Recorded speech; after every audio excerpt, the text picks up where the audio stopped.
I'd like to introduce three terrific people to you, representing the beginning and the current Captain America. I'm going to start with one of my idols in life. Alan Bellman, I was fortunate enough to meet because he was a friend of my dad's. And my dad came home from, I don't know if it was a Lions Club meeting one day in New Jersey, and said, there's this great guy I met, he's really a terrific guy, and he used to write comic books. So immediately my ears perked up. I go, do you know which ones? He said, it had to do something with a guy named Stan Lee, and that was it for me. I wanted to learn all about what Alan Bellman had done and was doing. And Alan was there in the 1940s at Timely Comics. Not only was he drawing Captain America after Simon and Kirby left, but was also doing the Patriot, the Destroyer, the Submariner, the Human Torch.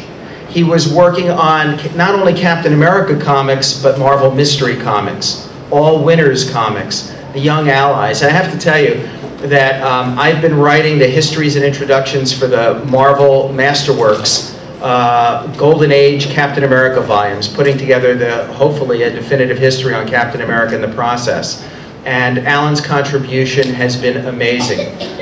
Ladies and gentlemen, it is my privilege and pleasure and honor to introduce to you Alan Bellman.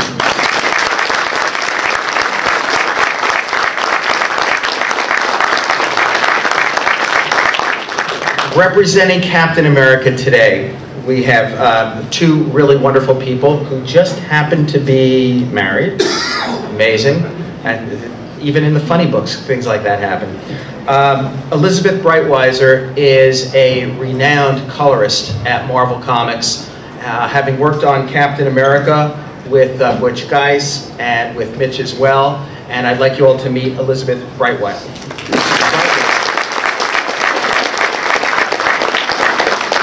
Mitch, since 2005, has been penciling and inking and painting over at Marvel Comics. His work has included Captain America, including, if you saw it, the great miniseries from 2010, Captain America Patriot. Mitch Breitweiser.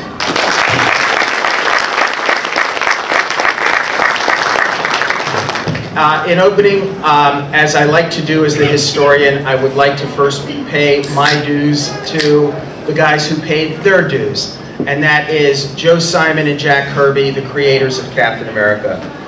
Stan Lee and all the writers over the decades. The guys who came in after Jack and Joe left.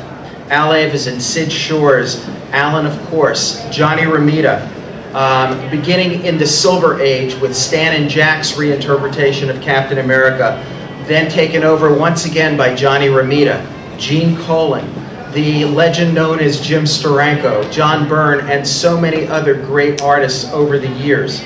Captain America has had always the pick of the litter in terms of great talent. I'd like to start, Alan, with you, and it's a two-part question. One is, what did working on Captain America mean to you personally in those dark days of World War II, and can you tell us what it was like working in the Timely/Marvel bullpen in those days, what the creative process was like? And I know you have to keep the microphone kind of close to you there. Michael.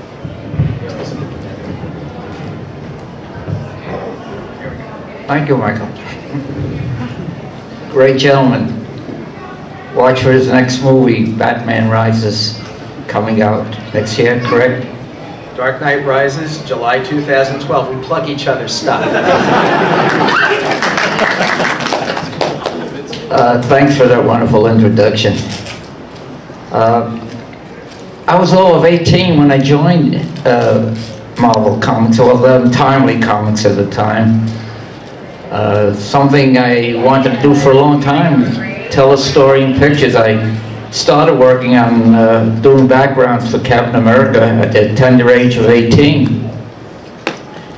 It was a great feeling. I started working with guys that also wanted to draw,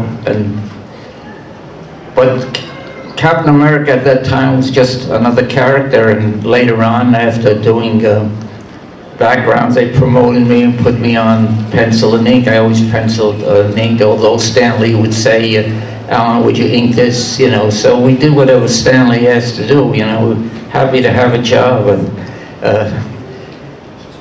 let me put it this way, Michael. No way did I ever realize that I would be walking down a red and white blue carpet to an invitation to see the movie in LA at the time I was working at Timely at that time. A recent invitation was given to me and my wife, and you ever hear Frank Sinatra sing "Fairy Tales Can Come True"? It could happen to you. Maybe not at the premiere showing, but never say no, no anyway. That's about it, Michael. I don't know what else to say. It was just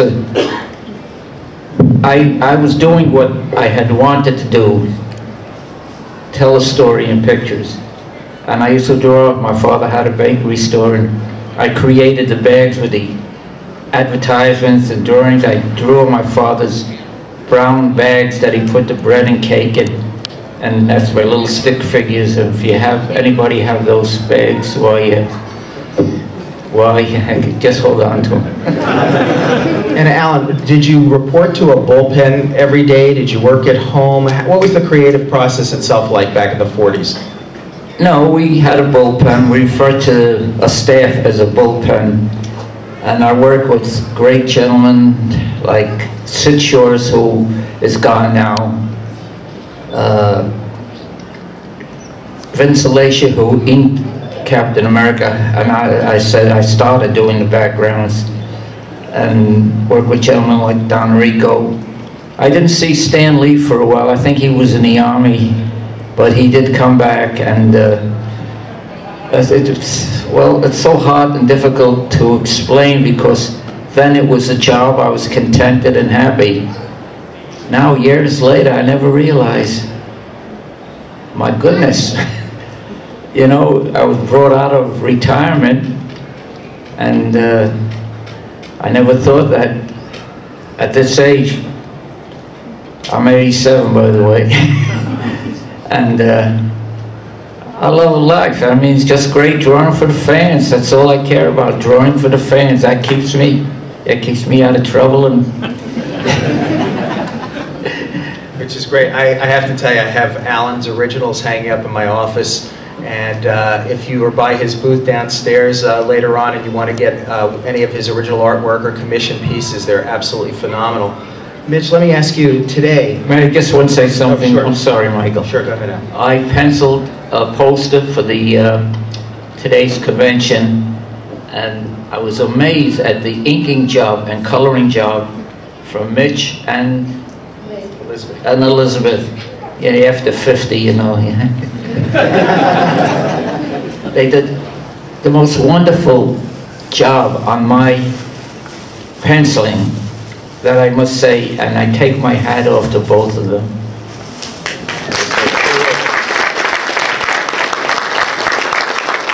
Mitch, I wonder if you could talk about the creative process today at Marvel.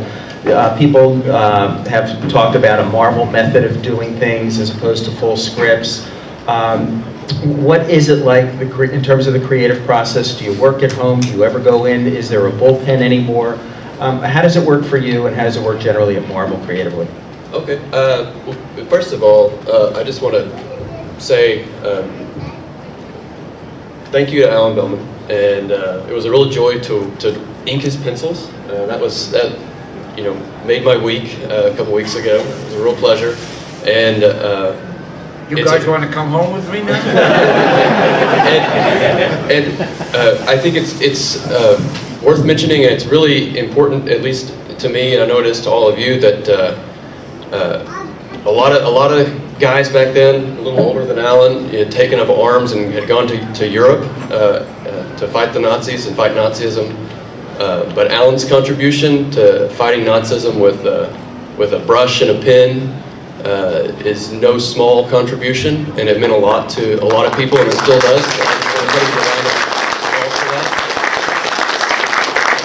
It's a great honor to have you here and to be able to tell us about those days. And buy more war bonds for victory. I love you too, Mitch. So tell us, Mitch, about the creative process today. It's much different than it was 60, 70 years ago. There is still a bullpen at Marvel, but they're doing a much different job. They're a pre-press department. I don't know exactly what they do. They have little elves that do stuff. We don't have much to do with them anymore. We send all our stuff in digitally, and we're like a one-stop shop with Elizabeth and I, because I will get them and draw them, and I'll just send them over to her computer, and she'll color them, and we'll send them in via email and FTP, and it's all internet magic now. So, is it full scripts or? Yeah. Almost always we're working from full scripts, and we're working on a lot of Ed Brubaker scripts, and they're fantastic to read, and he writes very thorough scripts, and it's pretty much all fleshed out for you.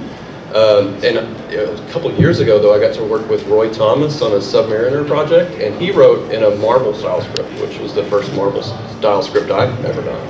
And you don't see many of those these days, and that was a real joy as an artist, because I got to have a little bit more say in kind of how the tempo of the story was and how things were presented, panel count. I got to add extra beats, and it was very fluid. And the cool part about it is when I got the actual book in my hand, it was a whole new experience, because he had written such an abbreviated script, and then I turned in what I thought would go well with it, and then when I read it, it was almost like he had taken it in a completely different direction. So, not completely, but it was a lot of fresh new takes that weren't in his original dialogue with me. And it was really cool to read that Marvel style script. It was probably the most fun I'd ever had reading one of my own books. Otherwise, it's sort of like, I've read that script about 20 times already. I don't need to read the book. But with the Roy Thomas Marvel style script, it was real fun. Do you have a preference in terms of how you'd like to work? Not really. I mean, it's fun working with. I'm working with Kieran. I don't know how to pronounce his name. Kieran Gillen right now, and he writes as if he writes to you in the script. So he addresses you as the artist and writes all these little inside jokes. And so that's a real treat. Working with each writer is different, and I find just pretty much great and different things with all of them. Now, Elizabeth, I have a two-part question for you. In terms of the coloring, in the good old days when Alan was drawing these were the artwork was reduced in size, and a colorist would color by hand everything. How is coloring done today versus how it was done in the 1940s? And can you explain to me artistically the sensibilities you bring in choosing what colors and what shades go into a comic book? Because this is something that rarely gets talked about creatively in comic book conventions, and is an essential part of the effectiveness of any good comic book. Yeah, coloring today is just a whole different animal than it was before. Like you said, they started out with one guy who would go in and lay out the colors and how they wanted it, and then they would send it to separators who would go in, and because of the printing system, you had to use pretty much flat colors. Most of them were primary. And this day and age, we have Photoshop and all these fancy, shiny tools that we can use and that weren't available. And printers these days can print a full range of colors and effects. So it's hard to even compare the two, because I never even, when I started, it was completely into the digital age. So I never got to experience on how Alan's books were colored, and and it's something I want to study and learn more about. But for what I do, I get the art in, and I scan it in, or get it from the artist or from editorial. And these days, I think colorists can make or break a book, because you want to have color on your book. I mean, you can't really put out a black and white book, so the color has to be there. And Can you talk a little bit about the palettes in Captain America specifically, maybe? Because I think that's really interesting. Well, and I want to say too, I think that back in the day, you had a lot of non-artists who were coloring. This day and age, that you have artists who are actually coloring the book. So, I mean, before I got into this, I was a fine artist, and I was painting, and I was teaching art lessons, and I met Mitch, and he kind of started dragging me into this crazy world of comic books, and I fell in love, and I fell in love with the idea of visual storytelling, and I wanted to be a part of it in some way. And after I looked at my strengths and weaknesses, and I really, in college, I really focused on color theory. And so for me, I never knew that you could make a viable living coloring comics. I never even heard of it before I met Mitch, you know, that's something that I could do. And so I do consider myself an artist, and you have to go in, you have to know how to lead the viewer's eye around the page with color and create focus and mood and lighting effects and rendering, whereas before it was left mostly flat, you know.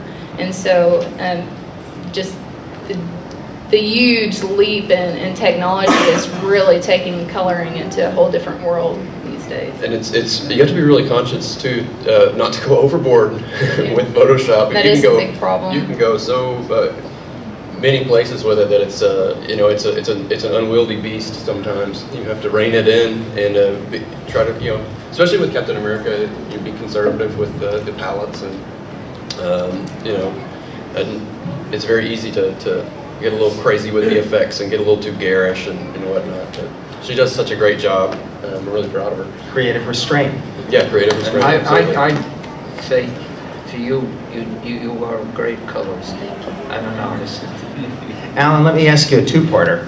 Number one, what artists were your greatest influences in your work, whether it's artists from comic strips, comic books?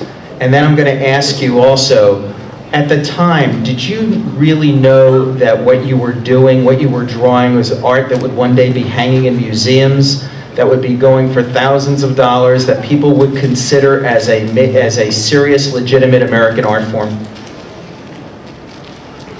Michael,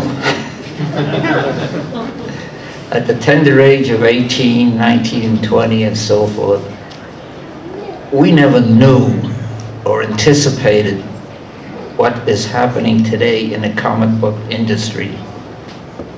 Little did I realize, again, if I'm repeating myself, at the tender age of 18, when I joined the staff of Timely Marvel, that I would be up here speaking to a group of people. Would I be giving lectures at museums and colleges and universities? What was the second part? Second part is, who were your greatest influences in your art? There was a comic strip called Terry and the Pirates. And we're going back quite a while. This man to me was God. And that's, every comic book artist loved this man's work. His dialogue was beautiful in the strip, his drawing, and I used to admire this man. I couldn't wait for the paper to come out so I could cut out the strip and paste them in a book. And I'd run up to the Daily News building in New York City, and they'd have volumes of newspapers, and I just went through and looked at his work.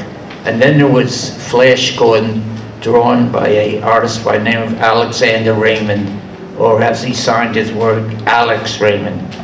He died at a very young age, but he and Milton Caniff were two of the artists that we admired and looked forward to, and we copied. They call it swipes, but even the great Jack Kirby, who I never had the pleasure of meeting, would swipe. So, but I did have the pleasure of meeting Joe Simon a few years ago in Montclair, New Jersey, a little show that Mr. Uslan was giving at the Montclair Museum. And I said, Joe, thank you. It was the first meeting. He said, what for? And I said, well, when you and Jack Kirby quit, you left a vacancy for me. He said, thank you. That's great. Mitch, what about you? Who are your biggest influences in your art? Well, Milton Caniff, I guess, one of them. So I think what Milton did with Harry and the Pirates, just, I mean, he set the standard, and I think any modern cartoonist has to start there. You know, if you don't start at Milton Caniff, you know, you don't have the base, the foundation, where it all came from. And Noel Sickles too. I'm a big Noel Sickles fan. And but if you go on up a little bit further, I'm a really big Gene Colan fan. And of course, when I was coming of age, it was the '90s, so that I was really into the Image comics at the time. So my influences are just erratic and as different as the times have been over the last, you know, century.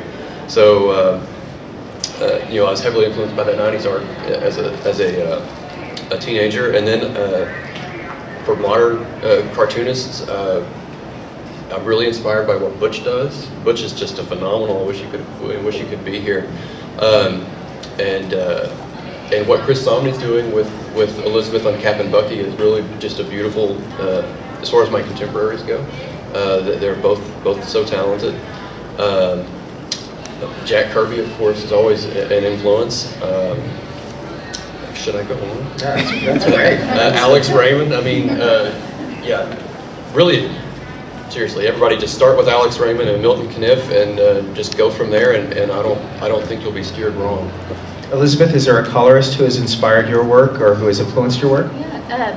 When I started out, I really I'm very much drawn to the classical artists and the mid-century painters, and I look towards those guys a lot for my color palettes. And you probably, if you've looked at my comics, you can probably tell. But and also Mary Blair, who was a colorist for Walt Disney. I'm just a huge fan of her work. If you've never heard of her, you should go look her up. She's an incredible artist, incredible cartoonist and colorist, and she's an inspiring person. Inspiration to me.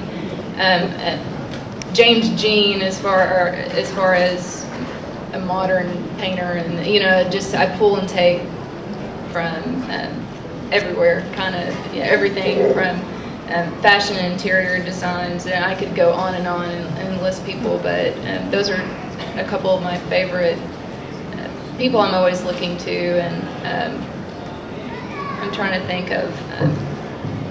Well, that's insightful to get an understanding of what a colorist, of who a colorist looks to for inspiration. Alan? Michael, could I just take a little time to introduce my family who came in from different parts of Ohio and Louisville? Absolutely. I was going to ask that next. Yes, I'd like to introduce with my families. Please stand up. Ellen, my son-in-law. There. Where's the I know the children. Granddaughters. And I might say, you see these two young ladies, they did 3 Kentucky Derby posters. They live in Louisville, and they're great artists in their own right. And I welcome, and my dear wife, Roz, you asked for an inspiration. Please, dear, stand up and say hello. And now we'll go to the rest of the program. Thank you, Alan. By the way, talent obviously still works generation to generation. Your 2 granddaughters their work is some of my favorite of any artist today. So well done. Thank you. Sidekicks. Stanley hates them. Stanley hates teenage sidekicks, thinks they're stupid, thinks there's no reason that any adult superhero should really expose a 12 or 16-year-old kid to this level of danger. Yet, Captain America has probably been one of the primary examples over the years of Bucky, Golden Girl, the Falcon, and there's an interesting saga known as Winter Soldier. I hope that a lot of you have read that. It's terrific material. Alan, you have drawn comics with Bucky and with the Human Torch's kid sidekick Toro. Toro. Yeah, so what's your feeling about sidekicks in comics? I thought you said psychics. I see. You know, there's a rumor going around, dirty rumor, that Batman and Robin were, you know, strange. Chapter 5 in my book. Well, you know, that added, like in Terry and the Pirates, There was Pat Ryan, the adult, Terry Lee, the kid. There was something in comics that they needed a kid to help out the hero sometimes. And by the way, the Allies didn't win the war. Captain America, Superman, Flash, and all those guys. It was just something that it was a great thing that happened to America, was comic book heroes. And that's it. Well, and Captain America was the embodiment in World War II of everything red, white, and blue and patriotic about America. Which brings us to today, Mitch. Do you feel in the comics you're doing, does Captain America have to reflect the polarization of America today and what we're going through? Who do you think Captain America has to represent or symbolize in modern day America? Well, it's a more complicated situation today. I think Captain America today represents a certain consistency. You expect a certain consistency from Captain America. He's sort of a glue that's holding us to some of our values from earlier in the last century that I think that I think people need. I don't think he's not a divisive character, and I don't think he should be. He's there to remind us of where we came from, what our principles are, no matter how complicated things seem to be getting in the modern world. He's just there to remind us that he's not there to tell us it's all black and white, I don't think, but the purpose, I think, is this principle consistency. And that's what Captain America is for me, and I hope that's still coming across today. Is there a place for sidekicks in today's comic books? Well, yeah, I think so. I mean, especially with Captain America, I think it really works for Captain America because he's such a moral character, the do no wrong, the ultimate Boy Scout. In many ways, you learn the lessons through Bucky's mistakes, or if Cap trips up,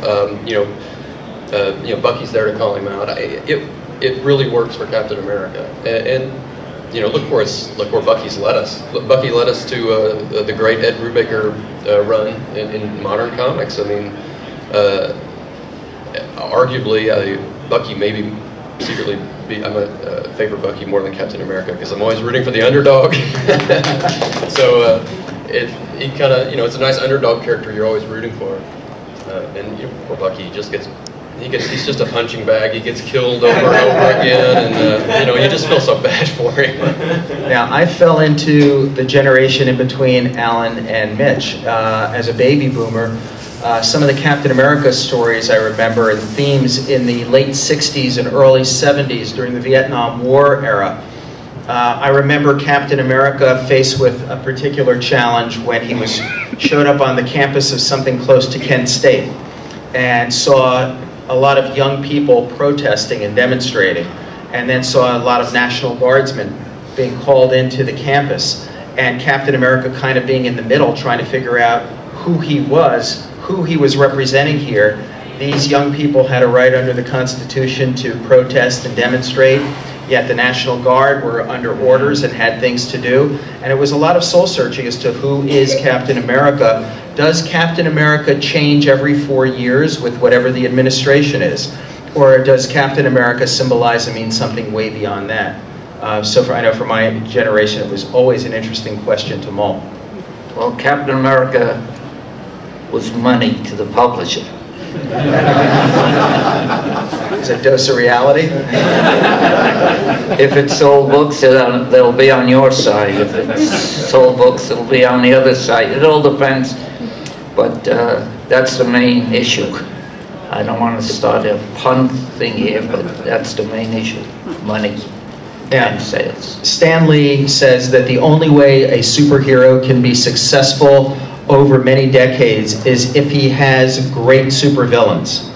I would personally classify the Red Skull in the same category as the Joker and some other major supervillains in history. And I'd love for your concepts and your thoughts about the Red Skull from the days you were working on him, Alan, in the 40s and to today, and how the villains have changed and what the villains have meant to Captain America. I know it took you so long to ask, but but the fact remains. Have you seen the movie Captain America?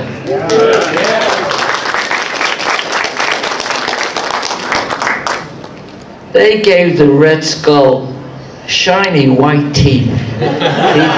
He looked like an ad for Pepsodent.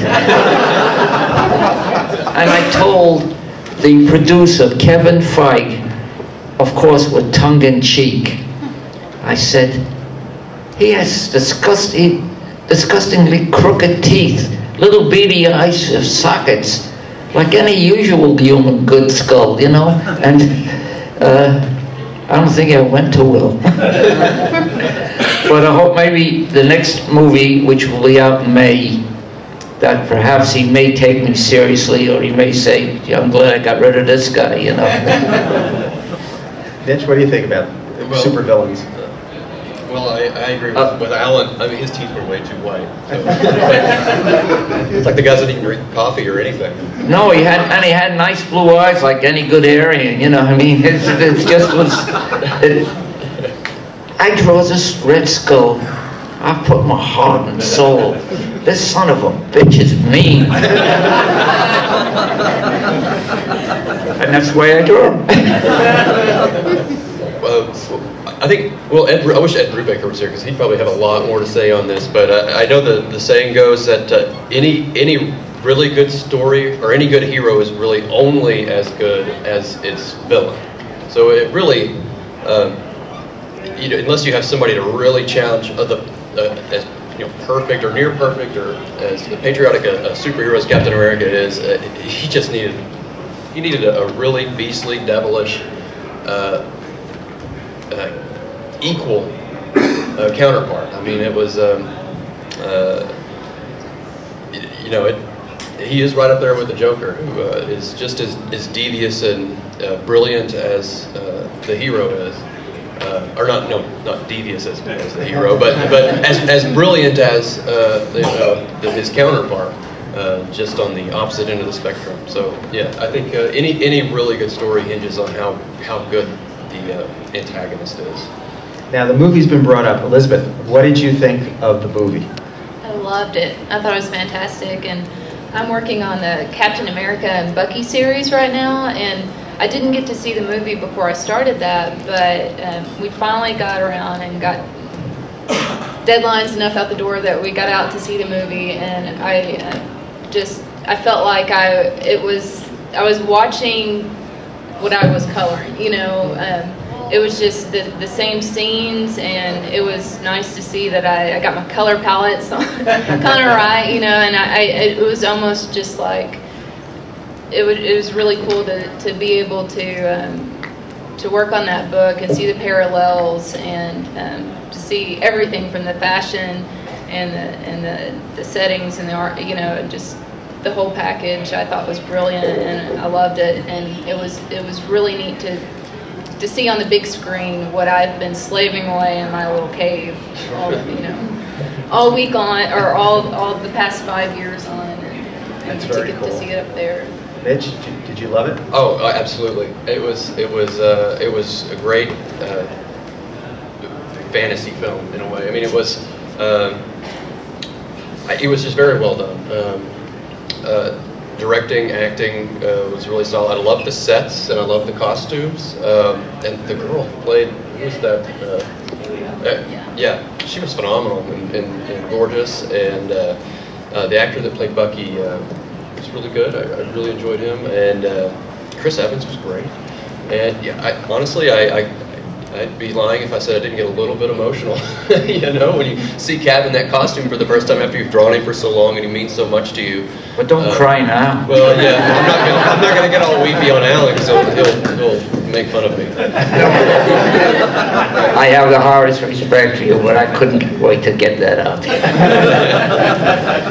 But really, it was a moving experience. for me personally. We just felt a lot of pride being able to see that movie and to see, you know. And we were, and like she said, we were so busy we didn't get to see it on opening weekend. We had like 3 deadlines in a row, and like we didn't get to see it for like a month after.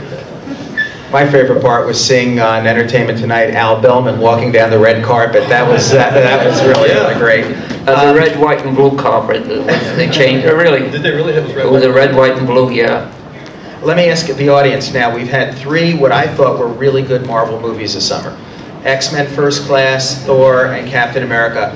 A show of hands, how many thought Thor was the best of the 3? That's overwhelming. 1. How many thought X-Men First Class was the best? And Captain America? Wow.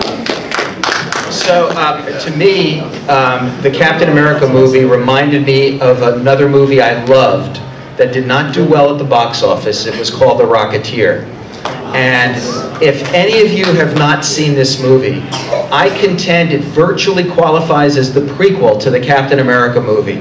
And if you have a chance, whether you Netflix, whatever it is you do, go and rent The Rocketeer. Directed by the same man who did Captain America, and I guarantee you, you will really enjoy this film. Speaking of films, coming up, The Avengers. I would love to know, now Alan, you were involved in All Winners. There was the All Winners squad with Captain America, the Human Torch, the Submariner back in the golden age of comics. Then the Avengers began in the 1960s. What did you feel about joining the superheroes together in the groups in the comics? And what do you think about the movie, joining them all coming next year? Well, I'm really excited about a sequel, in fact, of Captain America. I just want to see if they took my suggestion, because I'm going to watch out for that Red Skull. But, you know, as far as I'm concerned, I'm a really happy fella right now. And I just don't want to get a little sentimental with you, but I never, in my whole life, thought that I would see all this, being up here with the new kids on the block. Don't tell me they got computers. Someone has to draw it. Someone has to color it. And these guys are so disgustingly good. And all I can say is that you fans out there, you mean a lot to me, because you keep me happy, talking to you, speaking to you, drawing for you. And I call myself a legend, and I'm glad I'm a living legend. But the fact remains, the new kids on the block, they're coming. They will serve you, they will draw for you, and they will be in time the legends. I'm going to cry.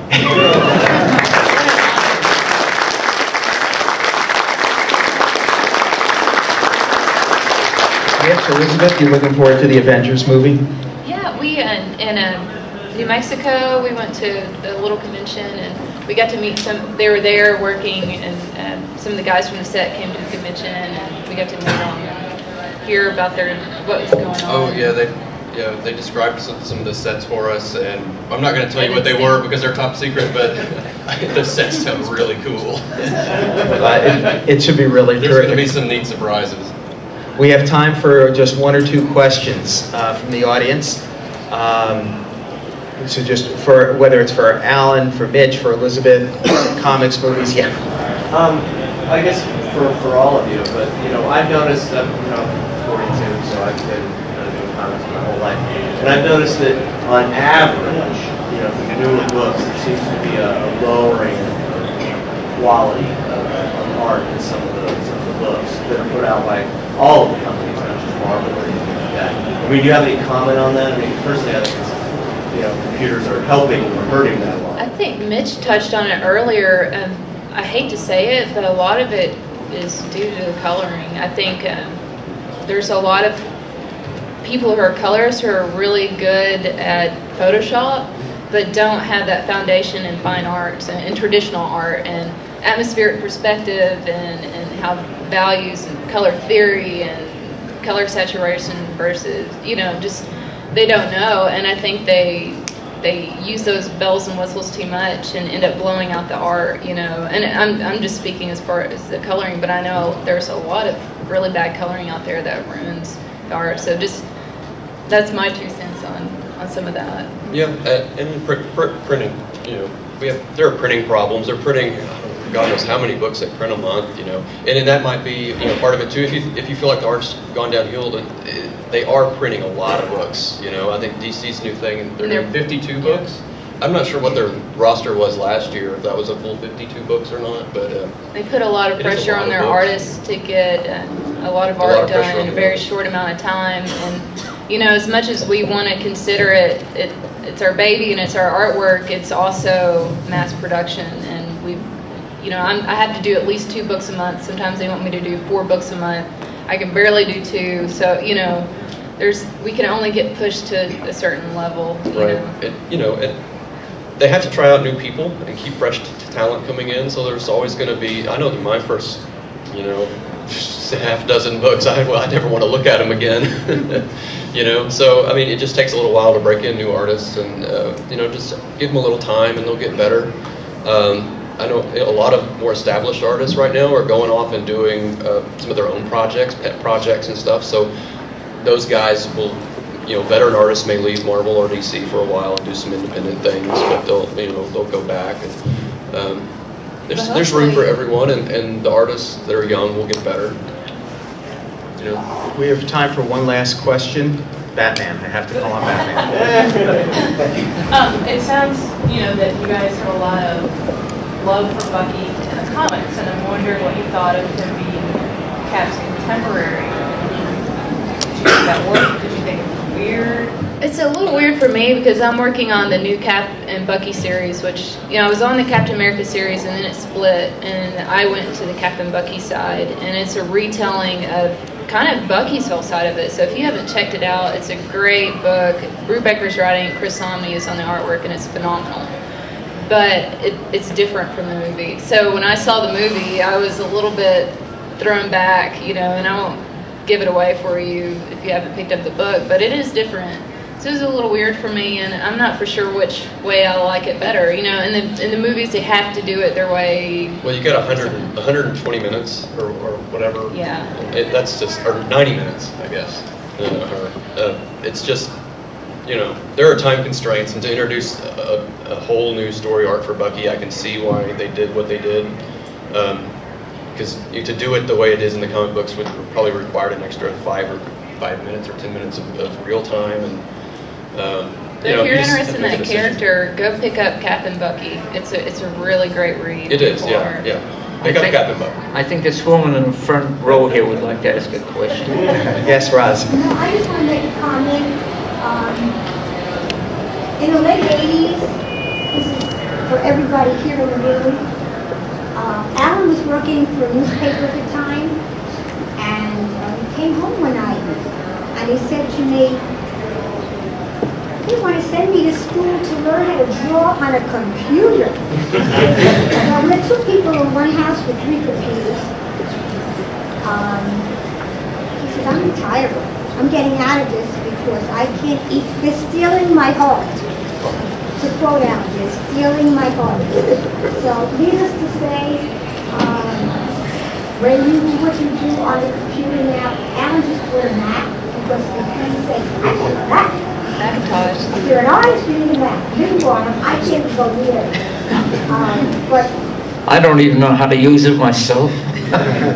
You know what? You should just get her up here. We had dinner with them last night. You just need to get up here for an hour and just tell some of these stories, and they are fantastic. Well, which was what I'm going to recommend now. If you would like more FaceTime with everybody, everybody's accessible. Alan's got some amazing artwork downstairs. Alan, what's the booth number? Do you know? 48? 48, you can go down and chat. I just want to say she was alert. Chat with Al and see some great work. Mitch and Elizabeth, are you based downstairs? Yeah, right next to me. 49 and 50. Yeah, we're right next 48, door. 49, 50. Yeah. I'll be over at 51 and 52 to put in my own plug. My autobiography just came out, The Boy Who Loved Batman, and I'll be. It's available at booth 52, and I'll be signing at 51 until 4:30.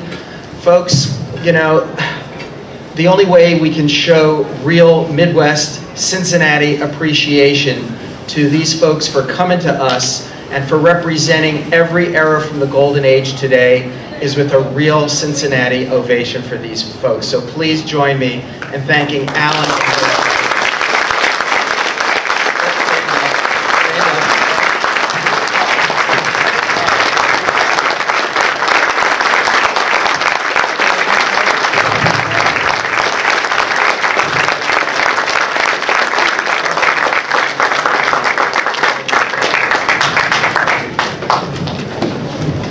Thank you all. Thank you. Thanks, everybody.